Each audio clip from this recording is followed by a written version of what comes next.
Hi and welcome to another gaming video, and in today's video I want to talk about emulating ROMs and in particular saved games. Whether you call it a saved game or a saved state, being able to save your progress is fantastic. It's something that we take for granted these days, but sort of late 80s, early 90s was when you were able to save midway through a game. Prior to that, you just had to play the whole game all the way through, or you might have had a password at the end of each level to sort of help you along. But saving games is fantastic. And the first sort of instances I can remember of being able to save your progress, turn off the console and come back to it at another point is Super Mario World on the Super Nintendo and Super Mario Land 2, 6 gold coins on the Game Boy. The ability to save your game. But when you're emulating a game, saving takes a slightly different approach.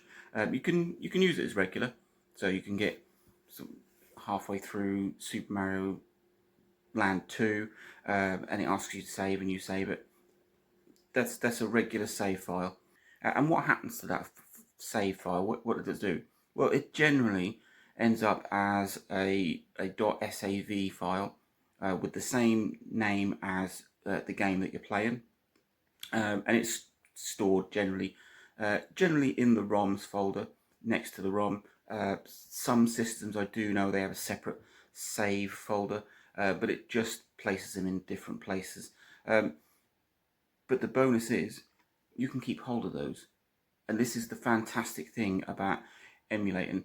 I have a selection of games that I like to play, and I do play them on different systems, and I keep hold of the save files. So I've got a backed up folder where all my save files are in, and if I decide to play New Super Mario Bros. From the DS on my DSi via emulation or via custom firmware, I drop in the ROM file and I drop in the save file, and it's fantastic. But then I might want to play that on a different system, maybe Super Mario World, which is a game that I've played ever since it came out, and I'm still working my way through it. And I do play it on different systems, so maybe I want to play it on my PlayStation Vita, which is running custom firmware. So I take the ROM file, I find my save file from my backup folder, and I put them together in a folder.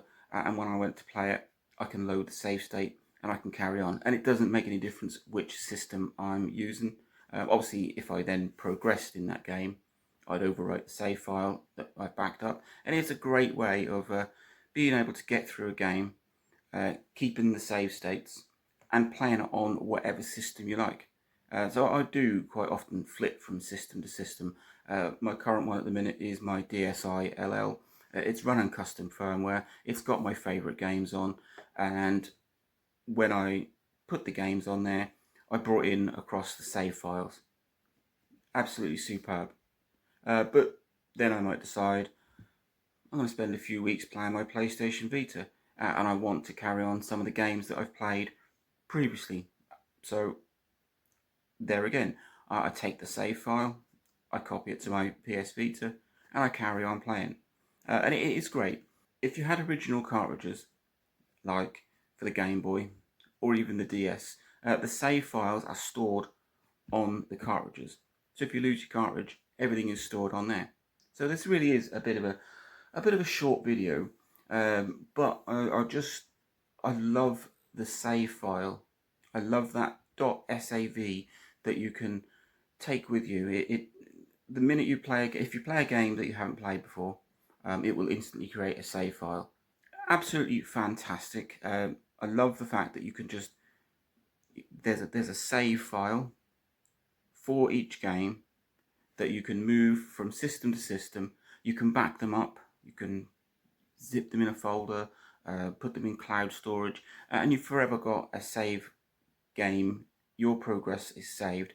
Something that you don't have with original cartridges. The cartridges could die. You could lose the cartridge. Maybe the battery in the cartridge that holds the save state might die, and then your progress has gone. Obviously, if you were to delete your backup folder or delete one of the save files, then your progress is gone. But in general, it's so easy to use emulators with save files and keep those safe. So if you're running emulators, look for the .sav file. That is your save state, that is your saved progress, and you can keep hold of that, you can back it up, and you will forever have a copy of your progress. Link, like, subscribe, enjoy.